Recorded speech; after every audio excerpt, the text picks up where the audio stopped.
Hey everyone, this is Chris and Sandy with the Chris and Sandy Show, where we get up close and personal with some amazing guests through the entertainment industry. And today, like I said, on every episode, we got a great one for you. Who do we have? We're excited to have Brittany Mcvicker with us today. She is a multi-talented force in the entertainment industry. And today we're going to talk about her upcoming Lifetime movie, Secret Life of a Sorority Girl, and a lot more. Welcome to the show. Welcome. Hey, thank you guys for having me. I'm so excited. It was our pleasure. Yes. So we want to start out talking about your Lifetime movie. Can you tell us a little more about it and about the role that you're playing in that? Yeah. So my character's name is Sunny. She works at the club that Cheryl joins, and Cheryl's daughter is missing. So she starts asking the girls, where is she? If they know anything about Ashley, and everyone shuns her out. And then my character Sunny it's drama. And then my character, Sunny, takes pity on her, and she's like, you know what? I'll help you find her. But in classic Lifetime style, it definitely comes with a steep price. Oh, yeah. I'm done. Now, how did you get that role? Through Scotty Mullen. He's one of the most incredible people. I really owe my career to him. He's taken so many chances on me and hired this unknown kid, and he saw something in me. So yeah, thanks to him, he casted this film. Was there any parts that you really loved in it? Oh my gosh, yeah, all of it. I think Sunny has a really cool car. Oh, wow. Got a really neat. It was so cool that whenever we went to film the scene, I went to open the door and I didn't realize it's so cool. I didn't know how to open the door. I had to try to turn it on, and I was like, "Oh my gosh, wait, cut! I don't know how to turn this on." That was cool. So it airs tomorrow, don't it? It does at 8/7 Central. Super excited. We'll be watching. We can't wait to see it. We'll probably have it on recording because I'm not sure if we'll be home or not, but we're recording it. Definitely. Yeah, that's great. DVR it, and then it's available to stream Sunday. Oh, okay. Right. Mm-hmm. So, tell us how you got started with this. Go back now. How did you get started being an actor, model, and all that? Yeah, well, I was really little, and I was a weird little theater kid. Like one of those kids. And I just was like, no, I want something more out of life. I'm not going to do an 8 to 5, like one of those weird kids. Yeah. And then took a back burner. And then my mom had passed away, and a therapist. Oh, sorry. Thank you. But it was a therapist was like, is there a creative outlet or anything that you like?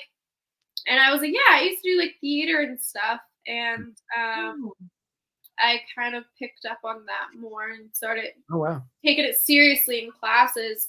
And then I think it was actually during the pandemic time that I started going full time in this. So that was a huge blessing during that time. So what was the moment that clicked for you where you were like, oh, wow, this could be a career? Oh, man, that's a good question. I think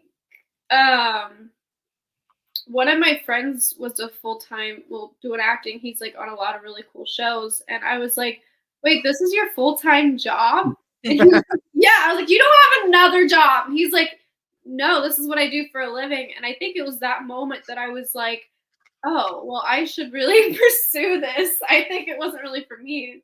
In a personal thing, it was just seeing other people and being inspired. Wow. A lot of people, they see the glory in everything that you do, but they don't see the grind, the sacrifice, the struggles, the tears it takes to get to any level within acting. Let's talk about that a little bit, because, I think a lot of people, they jump into things, or especially people who's never done what you've done. They're like, well, that's an easy job. But me and you both know it's not an easy job. Tell us a little bit about that side of it. Yeah, you're so right. I'm sure even doing interview shows, it's got to be a grind. And whenever you pursue anything in the creative field, it's not like how you have a business job and you dream of being a CEO. Okay, I'm going to go to college, maybe get an internship, and then work your way up from there. I I think the hardest part is really not knowing how to get there. And Wow. it's a grind. I think the hardest part is seeing, and it makes me kind of emotional seeing people like get a little bit of success, or they start to break through, Yeah. and then they just give up because they're like, it's too hard. But really, if you just stick with it, it's just one of those things. It just takes time. That's like for us, with the show, like you were mentioning the show, it's a grind, as I told you before the show, we did 600 interviews in 3 years, and that was a big grind. And we had no idea what we were doing. All we knew is just reach out, do an interview, reach out, do an interview. And we just kept doing that over and over. And then when we went on hiatus, it was so much in my blood that I missed it. So within 6 months, I was like, okay, we got to do something here.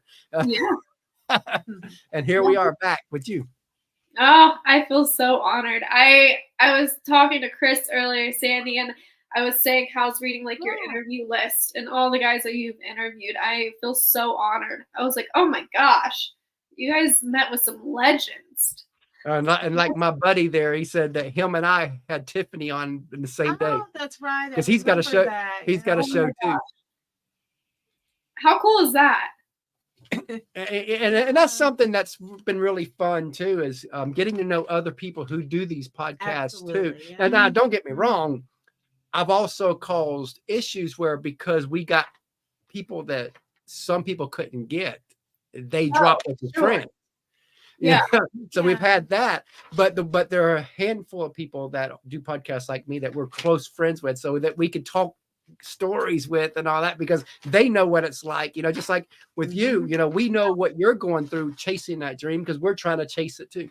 Yeah, it's so hard. I think the best piece of advice I've gotten, if someone else gets something that maybe you really wanted, or it's vice versa, is it just simply wasn't meant for them, or it wasn't meant for you. And what's meant for you will find you. I'm a huge believer in that. Yeah, because this definitely found us, didn't it? It did. That's awesome. Because it's 5 years ago, 10 years ago, I could have never imagined doing anything. Now, granted, technology back then wasn't like it is now, so that made it easier. But I'd never imagined doing anything like this and talking to people like you. And it just never rang a bell. Like one of our real surreal moments is when we had Brian Luttrell from the Backstreet Boys on. I love it. So excited. I would have been fangirling. I wouldn't have been able to get anything out of my mouth. I'd be like, Yes, and I was a huge Backstreet Boys fan. So yeah, very surreal. Yes. What was your favorite song? Oh, probably I Want It That Way. And he actually, him and his son sang a little bit of that. On your show?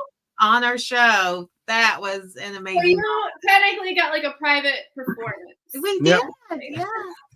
It was so cool. Oh my God. How cool was that? Because it was him and his wife and his son on. Yes. Oh my God. So it was interesting. And, it was.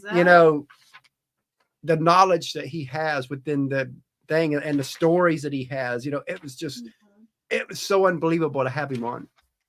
How exciting is that? Backstreet Boy. Oh my God. That's so cool. And then we had Brooke Burke come on. And, and she did something that nobody's ever done. We were in the middle of the show. And again, my buddy Square Tables, he made a comment. He made a comment on the show because he knew my dream guest, as I told you, was Steve Harvey. Yeah. And he ended up telling her through the chat about that. And she was like, is that for real? And we said, yeah. So she pulls out her camera and starts filming herself and telling Steve that he needs to come on this show, and then uploads it to Instagram right in front of us while we're live. How cool is that? So talking about the crazy things like that, what's the craziest thing that's happened to you since you've been a career? Gosh, where do I even start? Give us a couple. The craziest thing. I don't even know. Do you have any crazy things? Maybe I could get an idea. Everything is crazy. I don't know. Do you have any crazy moments?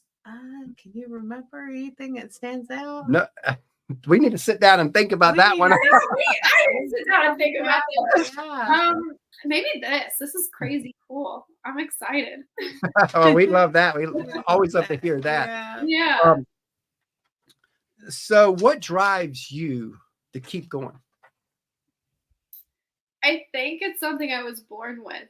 Like, there's been a lot of times where I wanted to give up, where, you're just like, man, I should give up. But I think there's something so deep in my DNA that just feels like it's weird. Like, it was meant to be. And I've talked to a couple other actors, or I have a lot of friends who are musicians, and they kind of said the same thing, where they feel like it was like a calling basically on their life. And I truly feel that way. I mean, it's just a personal belief system of mine, but I feel like whenever you're called to do something and you don't answer that call, you're gonna have a lot of regrets in life. And you're gonna feel that pull.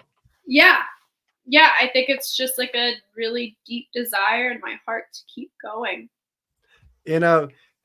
He said he had a former pro wrestler show up to the interview butt naked. Oh, that's very crazy. Yeah. That's wild. Okay, that's a little much. Yeah. Now I did. That made me think of a moment that we did have. Now we were audioed, so this probably wouldn't have happened if we were video. But we had a guest in the middle of the show ghost us. Oh, that's right. That was just all of a sudden disappeared. Yeah. I never heard. They just turned off their camera and like left. Well, we weren't video, so we were just audio that time. She just hung up the phone and left. Call was dropped. I emailed everything. To the person again. Nothing. Since then, nothing. So I guess that's my crazy moment. That is pretty crazy. That's yeah. I can't. Are you guys gonna write a book one day about all this stuff? Oh, of course. Oh, definitely. Yeah. Now, of course, glossy memoir. I won't. I'm not going to say who this person is, but everybody who loves country music would know who this person is. Oh, I bet. I bet. Oh, I'm sorry to hear that, you guys. I mean, it's just we were like stunned because we thought everything was going great. Yeah. We just thought it was going great. Yeah. But apparently to her it wasn't. Oops, I shouldn't have said her, but there's a lot of hers. It's no. Oh, they know. Right. But yeah. So that's so funny. So a lot of people, they see you, but they don't see the team around you. In our opinion, teams never get any love whatsoever. No. But on this show, teams always get love. Yeah. So take a few moments and just tell us about the team that helps you be who you are. Yeah, so my agent Bailey Harrison in LA, she's a force to be reckoned with, and she's so cool. She's a grinder, and I think it's so important whenever you have a team around you, like my agent Ryan in UK, and then Deanna. I mean, hey Brittany. Hey, Mike! He's on Secret Life. Oh, yeah. That's so cool. Hey, Mike. Hi, Mike. No, but it's so important to have a team around you. I know, not really advice. Giving advice feels so weird, but I think if you're starting out in acting, you're so desperate to get representation or a management or anything like that, you really have to be careful who you sign with, especially if you're signing contracts or anything like that. Yeah. I think don't just rush to get the first person, because you're building a business, you have to look at it that way. So I think anyone watching this, just make sure you're careful who you have around you. No, wrong one. Yeah, so you're like an American Teenager. No, but that was a great show. This one's Secret Life of a Sorority Girl. It comes out tomorrow. Yeah, I keep forgetting the name because for months and months it's been called Club of Secrets. Oh wow! Oh, okay. So they changed the name last minute. Yeah, very last minute. I saw a poster and I was like, "What?" I was like, "Wait, what?" So yeah, it's been Club of Secrets, and I think I've even said that a couple of times. But And you know, speaking of teams, we have a third co-host, our little son. Yeah, So, Christopher. so she's gonna go get And him. He has a couple. hello, Chris. questions to ask. Yep, little Chris. So while we're waiting, Yes. what's next for you? Yeah, so I have a little cameo role in a film called Break. It will be in theaters April 26th. Oh wow. And then I have another movie releasing at the end of this year. It's really a beautiful storyline about racial injustice, and it's beautiful. My character's name is Beth. Not sure the exact release date, but it'll be out later this year, so I'm really excited. It's called Shot Clock. Oh, wow. At least for now. You know, movies love to come for name. Yeah, And then I'm like, oh, watch Club of Secrets. And everyone's like, what? There's no such thing. That's funny because that's the first time I ever heard of that happening. We've interviewed a lot of actors and nobody's ever said that. I'm sure maybe they've had movies that's done that too, but I've never heard of that. A lot of times movies have they have a thing called a working title. Uh-huh. So whenever Okay. you're filming something, like I think I heard Superman's is Genesis. Oh wow. And so then it's like you work on it, but ours just changed the title. So Oh wow. yeah. Hi, Chris. All right, hey, Little Brittany, Chris. So He's not so little now though. He's I know he's a man. because he's only 12, but he's like, I'm 5'7", and I think he's 5'2", or maybe even 5'3". no 5'4". Oh, he's 5'4". So Yeah, that's very important. Have All to right, get that so correct. what's your favorite foods? My favorite food. Yes. I am not a picky eater. Anyone that knows that goes out to eat with me, I'm like, I'll eat it all. Anything. Maybe sushi, but I'll eat. I'm not picky. What's yours? Mine is pizza. Yes. What toppings? Do you like pineapple? I like pineapple, pepperoni, just pretty much everything. Yes, I like you. Good answer. Yes. All right. So, what's your favorite car? My favorite car, I think it's a 1956 Mustang and Tiffany. Ooh. What's yours? Mine is 1970 Corvette. Oh, yes. Love a good vet. What color? Blue. Blue. There you go. And you know what? We'll drive around our blue cars together. Yeah. What's wild is the prices of those classics now.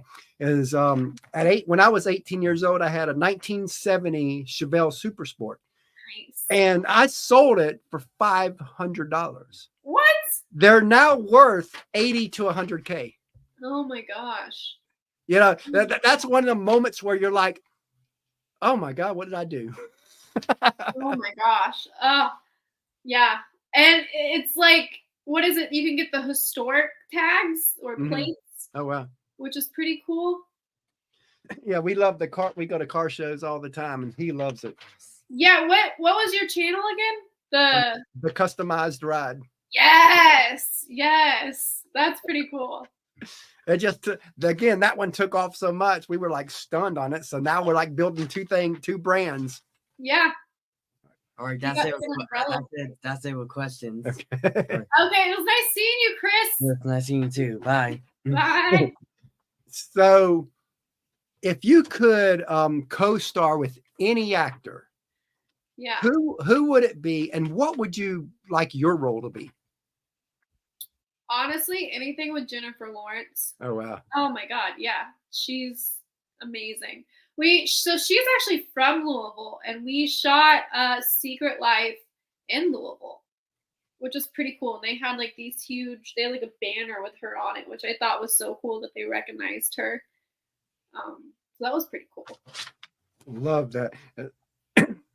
So what show or movie that's happened you wish you had a role in?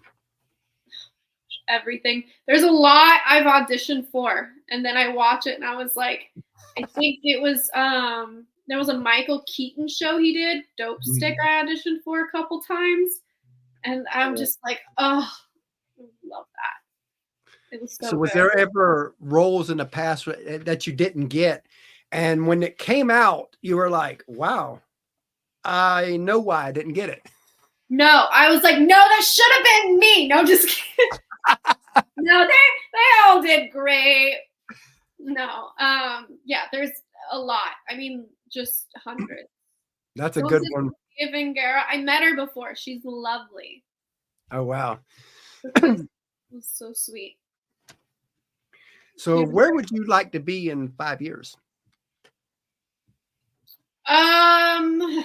Oh gosh. I dabbled in directing for a bit, took some classes at NYU, so maybe doing something like that or a lot more producing would be really cool. Writing.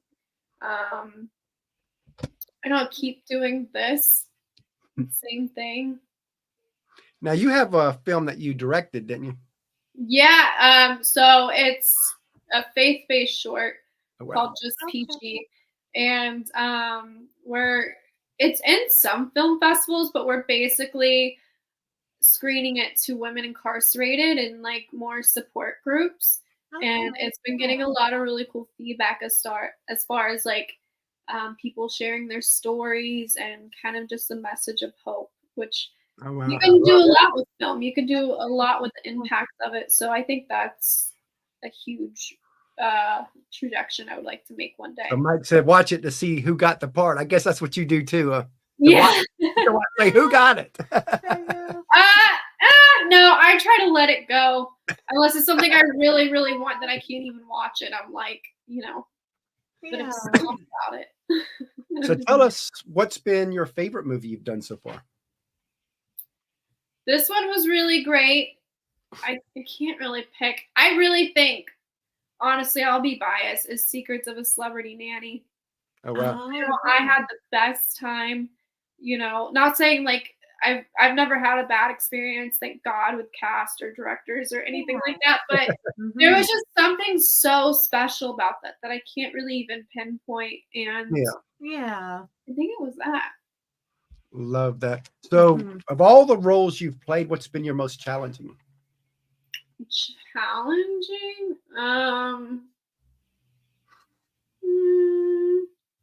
I did one. It was like the one that I got my SAG card. It was a Christmas movie, and we shot in the desert, Disney Ranch in Santa Clarita. wow. And anyone that's ever worked there knows it's a little crazy. Like, you have to be escorted anywhere because of snakes and wild animals. And then during the day, it's so hot, and we're wearing like jackets and everything. We're filming in August, and then at night it gets freezing cold, and then you're just like, you don't know, it messes with your head. And we were doing night shoots, so I think that was a huge challenge. What's been your most fun role? My most fun, I think they all are, otherwise I wouldn't do this. I really enjoyed being on Cooper's Bar on AMC. Was really fun. I did a show called Westworld. Unfortunately, it happens a lot where, things do get cut. And it was, you saw me for a brief little bit, but I got James Marsden. Yeah. Oh, big win. So how tough is that when it gets cut? I wish there was because I tried getting footage at least, but I think that's rough. But I had such a fun time, and it was such a crazy experience. Like, we had a lot of breakaway stuff, and so I got to throw stuff, and I had such a great time. I don't even think I really cared. I just liked the experience. So do you have any fan experiences? Like with me, with people? Yeah, you and fans, yeah. I got to meet Jason Isaacs at this premiere, which he was in Harry Potter. Malfoy's dad. That was cool. I mean, I've never seen Harry Potter, but that was really cool. So what's it like having idols or things or people you look up to in the industry, and here it is, you're in that industry and you get to meet them? What is that like?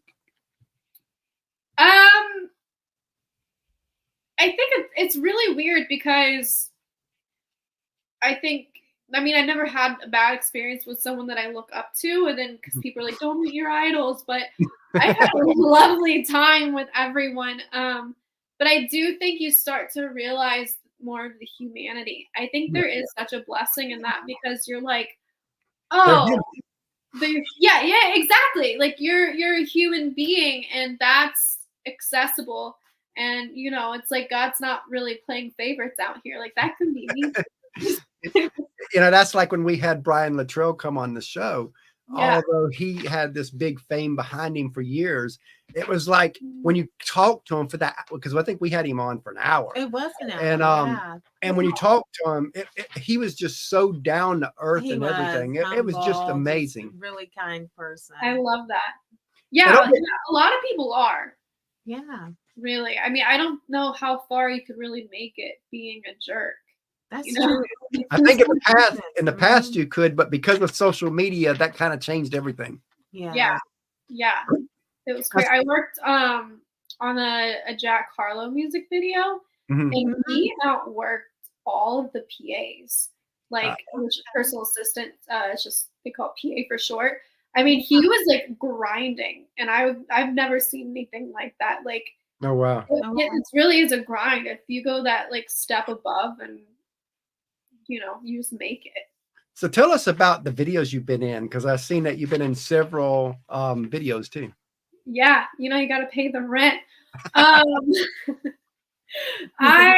done a lot of music videos, a lot, and that was, I think, so cool because for a year I just kept doing all these music videos, and I never went to any concerts because I got to hear the same songs. Or I did a music film for the Goo Goo Dolls, which was really cool. Keegan O'Reilly directed it, and Pokey Spears produced it, and it was so fun. And I love their song Iris. Oh, so, that's a beautiful song. Yeah. Oh my gosh, yeah. And this one, You Are the Answer, is such a beautiful song. It was, I think it debuted on like People Magazine, or I don't remember how that came about, but it was really touching, and the whole story behind it, very heavy subject, but I loved it. Yeah, she's my music person. Oh, are you? Who's your favorite group? Oh, that's tough. Yeah, there's so many. Yeah. I'm a big fan of like Don Henley and the Eagles. Oh, love the Eagles. Yes. Hotel California. Oh, great song there. One of the best ever. Now, my favorite song, and I guess it's because of in life, for me, it's a life song.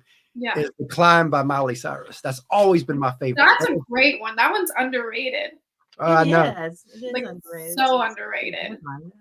And if you listen to the lyrics, it's like always going to be another mountain you want to move. Oh, so I feel like that's the way in like a creative industry, especially because you're like, I just want this, and then you and then you're like, all right, well now there's this, and I feel like you're never really content.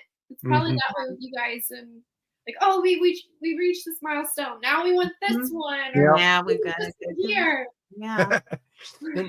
and her newest song is really touching. Where she's basically saying she's calmed down. Oh, that used to be young. You used to be young. Used to be. Really good. I don't think I've heard that one. You should look it up. Basically, she's saying in the song about how all the wild times she's had, but she used to be young. It's kind of a reflective song. It's a very reflective song. Back on her life. And I had she was Miss Innocent before we married and all that. I was wild. Opposite background. Very opposite. Did you teach her some things, Chris? Let's hope so and not. All right, both ways. I love it. Yeah. But yeah, only God could have brought us together. Because she lived in Kentucky and I'm here in Georgia, and we met online back in 2002. 2002. Did you? Oh. That was taboo back then. It was. It wasn't the norm like it is now. now. Yeah, I guess. What was it, like MySpace? Was probably like the thing. Well, we did. MySpace came out, I think, after we married. It was that was like fresh. 03. Yep, because we met on a called singlec.com website. So kind of like a match. It was a Christian website, and it's funny that we're talking about this because just earlier I was curious, and Single C don't exist no more. I was curious if it was. Yeah, because last time I looked it up, probably 5 years ago, it was still existent, but it's not now. Yeah, I think they got like Christian Mingle. Yeah, that's the big I one. signed my uncle up for that, and he started getting all these. It's just as a joke.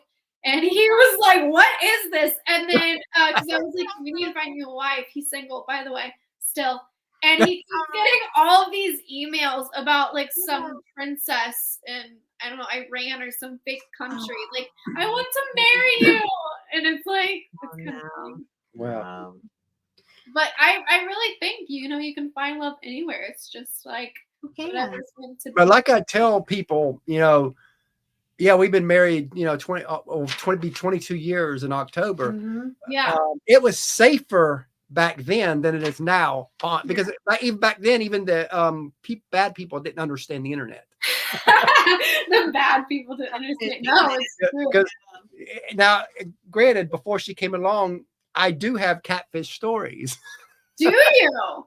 Yes, Before catfish was a term. For that, I love it. But you know what? Thank God for catfishing, because if it weren't for catfishing, I'd have never found her. Yeah. It's just like all these little pieces had to come together, maybe like all these little heartbreaks. What's that song? God led me to you or something. Yeah. Oh yes, God bless the broken road. Let me straight to you. Yeah, beautiful song. And it's crazy too, because when we met, it was such a, there was someone that we were listening to recently that had a song about how 1 second would make a difference of us meeting. I was like, that's us. Yeah, literally. Because when we met online, she was logging on to that website because she got a message from somebody, from someone else, and she was deleting it. Mm-hmm. So she was logging off when I said hi. Wow. So literally like 1 second. Yeah, like if I'd have been 1 second longer, she would have logged off. That's beautiful though. That's a really there's another story for your book, Chris, that we were talking about. Oh, yeah, we're definitely gonna write a book on our story, because it's been a crazy roller coaster. It has. That's beautiful though. So what are some of your favorite roles that you've played? Of everything. Of everything. Honestly, the short film that I directed, we're working on the feature version, I think it's my favorite, because it was so close to home for a few of us, and it was, we really wanted to take ourselves to these places, and I sound like such a creative, artsy person, but yeah, it was really difficult. But it was, I think, the most rewarding. And then hearing like all these women who have seen it get so touched by it, and it takes them back. They're like, that was me. It's not like your normal faith-based film. Like, it's kind of intense and you have to touch on some really sensitive topics. And yeah. So through your roles, what have you learned about yourself? I think a lot. I think every character that you play, you learn so much. Like this one, we also took dancing classes, and I mean everyone slayed, but then there was me, and it was like, ooh, I don't think this is gonna look good. And then they ended up putting it in the trailer, and I thought for sure they were gonna axe it out. But yeah, so like you get those perks. You get to learn how to dance, or this last movie I just filmed called Shot Clock, I literally took sociology classes, and that was intense, and that was cool. So you take something away from everything. And one great thing about playing different roles is you get to kind of see through other people's eyes. Yeah, you really can't judge a character, especially the film coming out tomorrow. My character is so far from anything I've ever done in my life. I'm stressing that to my family, to everyone. I'm like, this is not me. If it looks bad, I'm sorry, because the girls that they are the dancers, and that's what they do. I highly commend them, because it's like it's so hard, and I'm like not that coordinated, or I think it's pretty great. And in this day in life, I think a lot of people, if we could use a little humility and see things from another person's perspective, America would change. Oh, completely. Completely. It's just, you can't go into something judging your character completely, like anything. And I think that also helps you in your day-to-day life to not Yeah, judge something so Mhm. much. You're like, you don't know the story behind this, or you exactly. Yeah. And I think that's helped me the most too, because I was a different person when we launched the show in 2020 than I am now. oh, Through the people that we've had, because we've had everything from actors to artists to CEOs to authors, and wow. all different walks of life, all different political spectrums. So we've had all this variety where I'm able to see a little glimpse of life through their eyes, and Yeah. I'm like, oh, I didn't think of that, and so it's given me some aha moments. Wow. Was there anything like in particular that really kind of touched you, that you like talked with someone that made you think that way? I guess a lot of the ones that would talk about their stories where being judged. I think that was a Mm. lot because I've been judged, even as a Christian, I've been judged not just outside the Christian world, but because we met online. We've been a 24/7 couple since the day we married. The Christian world hates that. You would think they would love that, but people have told us year after year, oh, y'all will never make it. And I'm talking Christians. And so it's like I've been an outcast all my life, Yeah. or at least felt like an Yeah. outcast. And so so then when someone comes on the show and they feel like an outcast, and I'm sitting there like, my God, I can relate to that, even though I would have never guessed I could relate to it. Yeah. Yeah, I am as well. And I think especially being in the arts, Mhm. and there's some things that you do that I feel like could be frowned upon more so, or it's there's definitely the element to it, but you just kind of learn to not judge. 'Cause what was the scripture that everyone throws around? Judge not, lest ye be judged, or Yeah, something. that's But it. Yeah. if you look at that, like, Jesus hung out, not to get like super religious or anything, but he Yep. hung out with like not church people. Like he was flipping tables. Yep. Like he was cool.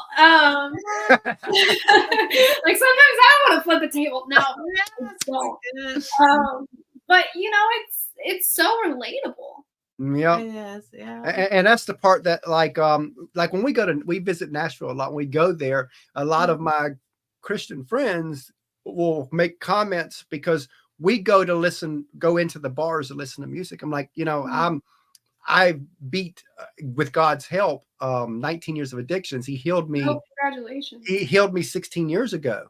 Yeah. And but we still like music, and it's like we'll go into Yeah. the bars not to We don't drink. drink. We but listen. We yeah. go into bars Mhm. and listen to, because they have great. Because again, like I've seen someone on one of my shows say that Nashville's Broadway is better than most people's in their cities. It And really is. It really there's this really cool hotel called The Graduate, mhm. and I've they heard of have that. We haven't yeah, been. and they have karaoke nights. And it's Oh, not, I have to stress, it is not a normal karaoke night.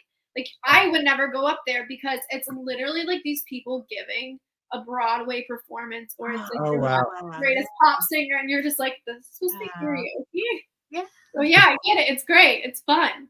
love it. So any Mhm. final words? Uh, yeah. What are some strengths that you've gained as an actress that you've been able to apply to other areas of your life? Somewhat. Sorry. Some strengths that you've gained from being an actress that you've applied to other areas. I think tenacity. Oh, Ah, that's And honestly, I don't really know. I feel like this is a strength, but friendships. I think yeah. the best part about this career is the people you meet and the relationships that you cultivate. For me, that's a huge reason why I'm in it, because I think as an adult, it's really hard to make friends. Like, yep. Yeah. not a lot of, you know what I mean? Like Mhm. third places anymore. And it's And just, people going the same direction as you, it helps. It does help. yeah, and like people that understand it, because it's really hard to like, I don't want to look like I'm complaining, oh, I didn't do this audition, or, oh, I didn't do this or this, or I had such a long day on set. They're like, you got to work with so and so, but They don't get it. they don't see like the tears and the grind that you put into it when you're literally probably working 16 hours, 17 hours a day. Wow. You know, you give up a 9 to 5 to work 24/7, which I'm sure you guys can relate with the show. But I think there's a lot of strengths that you learn. I really highly recommend like everyone moving to Los Angeles for a period of time in their life, or like doing something creative, because you're gonna learn a lot about yourself and push yourself. It's a lot. Yeah, because I see so many people on Facebook will say they hope the whole content creating people go away and all that, and how they just don't want to really work. And I always have to correct them, because I'm like, you have no idea what it's like to be a content creator. It's You a have lot. no idea. It's a lot. It's a lot. I really don't do a lot of social media. Because it's overwhelming to me. I'm like, I have enough going on with this artistic field. I'm like, I don't know how people do it all. Like, it's a superpower. So speaking of social media and AI, where do you see? Are you nervous about where AI is going Yeah. for Yeah. music and acting and all that? I mean, we had a whole strike, a few of them, about the whole situation, and I think it is. And you know, there is no soul with AI, and that's where we get all the beautiful creative stuff. You know, the writers and actors and the crews, the people that are making the artwork. It takes away from so many jobs as well. And it's like, at what point is it going to take the soul out of, you know, your artwork? I don't know. What do you guys think? I'm okay with using it on a small scale, but Yeah, not maybe as a tool. but not. I mean, I think it should be a tool, but not become everything. Because I think as a tool, there's a lot of things AI can do that will actually help America. Yeah. But when you take it to the extreme, Right, of letting it do everything. it's one of them balancing acts. You know, like everything good also has its flaws. That's the bad part. And flaws here could be ending of the world. You know, That's scary. Yeah. Yeah, you never know. Anything can happen, I guess. so you know, who knows where it's going to go. But any final words? I just thank you guys for having me. Thank you for chatting with me and taking this time out of your day. I feel so honored. Like, your whole roster, I was like, oh, I'm nervous going into this. And as we end here, stay on while I end it here. And so everybody, you know, be sure to see her movie tomorrow. And all that. Yes, we're excited to watch it. And we'll talk. And who knows, we'll probably talk about it on social media too. Yeah. You know. Yes. Thank you guys. So be sure to watch it. Be sure to look her up. And we'll see you on the next show. Bye. Thank you. Bye, guys.